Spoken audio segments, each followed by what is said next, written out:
Morning, folks. This morning I was woken up 6:30 a.m, 6:28 a.m. by a very loud bang, and I knew it was an explosion because I recognised the sound, and it filled me with anxiety, and it reminded me of how current events can bring up our past traumas. Really, I mean, I didn't want to use the word trauma because it feels like it's too great, like it's an exaggeration. But hearing an explosion reminds me of when I was 13 and living in Croatia, and the war had started and there were tanks in the streets and there was sniper gunfire in the distance, and the tension in the air was so powerful. And we were only there for a few months of the war.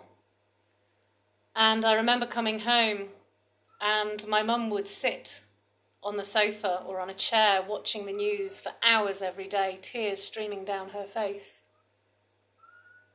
And that was my late teens, my mid to late teens. And then a couple of years later, I was in the wrong place and got shot in the back of the leg, and it was only some kind of air rifle thing. Like it didn't create a massive wound. But the terror scared me, and the unpleasant individual, who was a teenager a couple of years older than me with obviously ego issues, whenever he saw me after that, used to say he wished he'd blown my head off, blown my effing head off, which obviously, as you can imagine, increased my anxiety as a teenager, until my delightful, wonderful, kind cousin threatened him, and he didn't come back again. But that anxiety stayed with me. And then twice in London being mugged, being there during the bombings in London on the underground and the buses, not being able to get to work, not knowing what was going on because social media wasn't so good in those days. So that was maybe 20 years ago now? And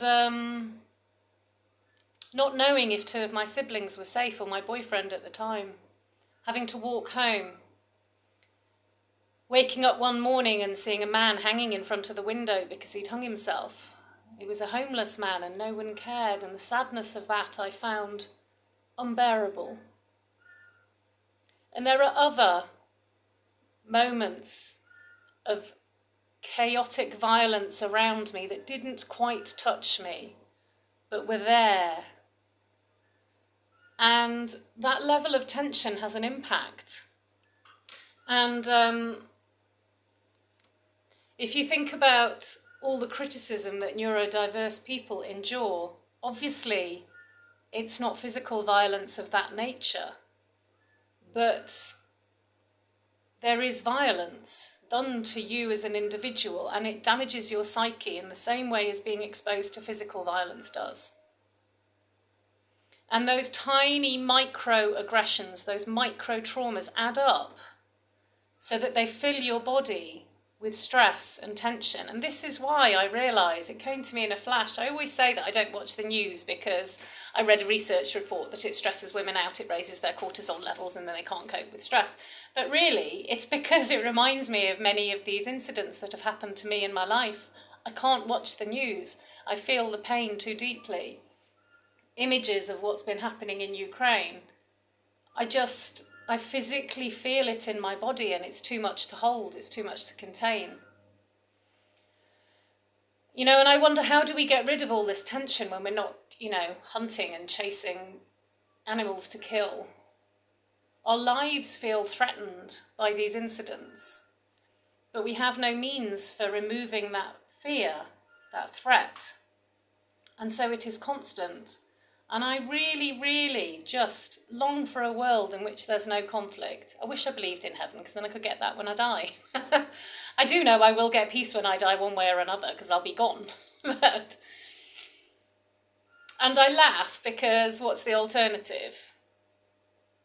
But I want you to think about incidents that happen to you in your daily life that seem to trigger an unnecessary level of anxiety in you.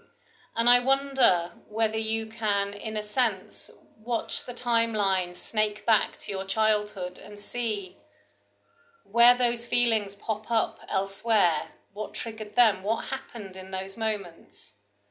And if you can identify a timeline for that feeling or that trigger, then that's the first step on the way to healing, recognizing that the thing you're supposedly overreacting to is actually linked at many different occasions and on many different points in your past, and therefore becomes a big thing, and therefore your reaction is not an overreaction. It is a completely normal and understandable reaction based on the cumulative stress that you have experienced. So that's my takeaway for today. Outside it's cold and very, very smoky. There was an explosion that happened very close to the house, probably about 5 minutes walk away. And I don't know what it was around yet. You know, and there were times in London where people were killed near where I lived, and it was always gang warfare, and that gave me some level of comfort, because I suppose I had this kind of idea that if I just don't get involved, I'll be fine. But we need to get involved in supporting each other, because other people are not fine, right?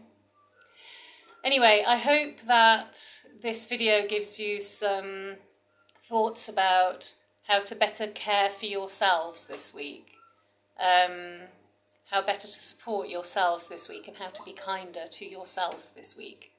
Wishing you all to take care and look after yourselves.